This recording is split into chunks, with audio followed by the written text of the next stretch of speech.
Welcome to Subramani. I'm going to talk to you about certain myths about financial independence and retire early, right? The FIRE concept. First of all, people think it is only for people with a lot of money. Right, wrong? Well, you definitely need money. Make no mistake about it. It is the compounding effect on 10 crores is obviously better than the compounding effect on 10 lakhs, right? So make no mistake. Of course, you need money, but not too much money maybe. So you have to sit and calculate how much money you need, but only the very rich can do it. Only the super rich can do it. You need ESOP to do it. Well, those are myths. I have not held a job. I have not got a salary. I have not got any ESOP. Yes, lucky to have been there in the golden period of the stock market. So some gold dust fell on us. The tech boom happened. I missed it. The pharma boom happened and I participated. Some of the shares which I bought in 1970s and I'm still holding. It helped. The power of compounding helped. The power of dividend-based investing, value investing helped. All that helped. But to you, can you say you can get financially independent without having high income? Answer is no. You need high income or you need high inheritance. Something you need. So yes and no. You need good income. You cannot do it with a low income living on a tight budget. If you are earning 20,000 per month and you are living hand to mouth, or you are earning 75,000 per month but you are living hand to mouth, there is a limit to how quickly you can think of financial independence. So yes, partially right, partially wrong. You cannot be financially independent if you have kids. Again, partially right, partially wrong. If you have a kid who is not very demanding in terms of educational expenses, so if your child goes through, let's say, medicine school, well, it's going to cost you 2 crores, so 2.5 crores or something like that in a private school in India, or if you go abroad, maybe little less, little more, whatever. So 2.5 crores is what you will need for that. If you have a kid who is not so keen on doing MBBS and is happy to do maybe engineering, maybe the cost will be less. Maybe, but if your kid wants to go to Ivy League, again 2 crore and 2 crore plus, then you won't have. So the question is again yes and no. Yes, if you have kids, it is going to cost you money. Other conditions remaining same, it is going to cost you at least 1 crore to bring up a kid, and I am not talking about the past 20 years. Going ahead, maybe you need a little more, right? So that is the kind of money that you will need to invest in that child. Apart from having other things, like you may not be willing to go to some other location, traveling is difficult. Relocation is almost impossible. You don't want to uproot the child when the child is in 7th standard or 8th standard. So you will have lot of other restrictions because you have a child. So can you say that you cannot do financial retirement or an early retirement because you have a kid? Answer is no.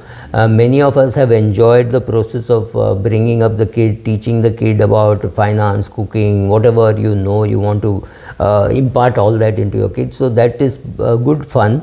But yes, if you have reasonable income, you have to have reasonable ambitions, and therefore a reasonable financial independence is possible. If one of them is not reasonable, that you're earning well, maybe you're earning 75 lakhs, 1 crore a year, that's good money, but you may not have 2.5 crores spare to send your kid to an Ivy League school. Then what do you do, right? So some of these questions that you have to answer, but it's not totally right or totally wrong. So yes, you need money, you need kids, but reasonable amount of money you should be willing to invest in the kids. There is also a myth that you have to be very, very frugal when you are, let me drop the words very, very, you have to be frugal. It is not completely wrong, nor do you have to live like a hermit saying I can't do this because I want financial independence, I can't do this because I want financial independence. Like Gandhi said, Mohandas Gandhi said, you have to enjoy the journey as much as the destination. You cannot say my destination is so great that I will not look left, look right.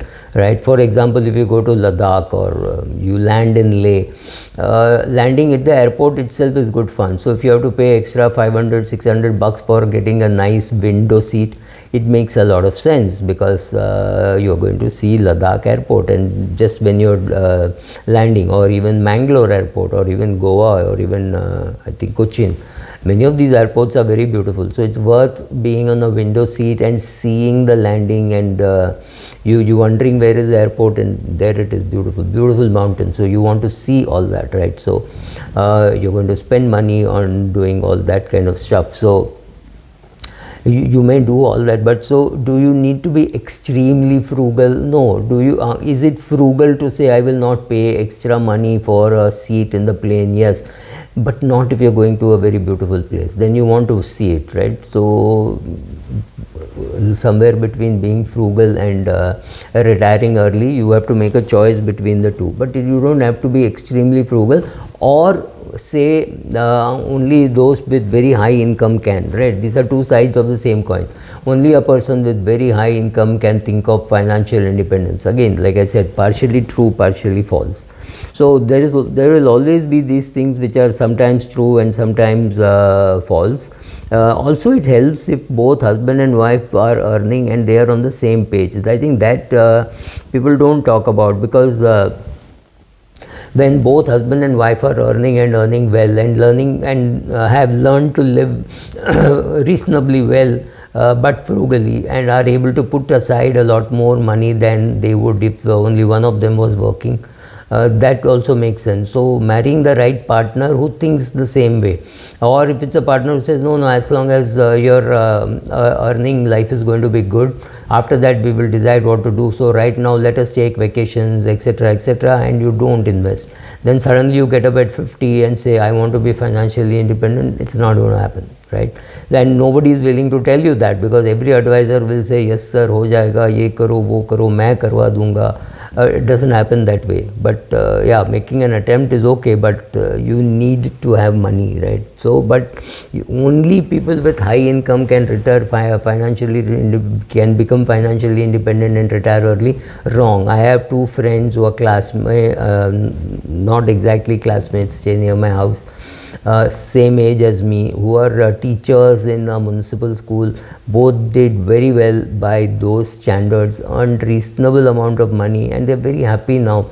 Kids have gone abroad, fully on scholarship, not something to feel proud about, but largely saying, well, to us, we have enough for ourselves, right? Not taking money from kids or anything like that. So, yes, financial independence possible only by if you have some good, let me get rich quick scheme. So, I don't think that is necessary, but it helps to have a portfolio which does well. There is no doubt. Many people think that you need to be tremendously lucky, or you need to be privileged. I won't completely say no, but if you are going to support your parents, and you are going to support your younger sister's marriage and younger brother's education and all that, we go back to the first step. You don't have enough money to be financially independent quickly, but maybe you start, maybe you paid off everything, maybe you have taken care of your parents' expenses, etc. So maybe you start your personal financial journey at the age of 30, but it's still okay. You still need to make a start, right? So that's important. Is it required to have privilege? It is required to have good. See, I think privilege, luck, good geography and all just happens, right? You did not choose that. You did not choose to be born in that house, but you still get the benefit of being in that house, right?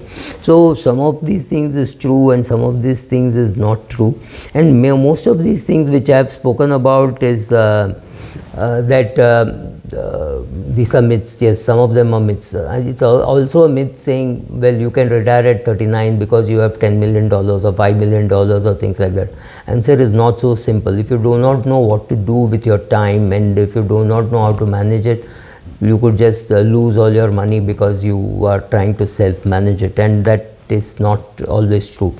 Financial independence means financial independence. That's it. If somebody comes and gives you some assignments, you may still do it, but understand that that is not the purpose, and you will not think that I will now not go back to a job. If you were 50 when you retired or 52 when you retired, and at 65 there is a lot of demand for the kind of work which you did, by all means do it. But it is not to say that you should not be adequately prepared in such a way that such an eventuality does not happen, right?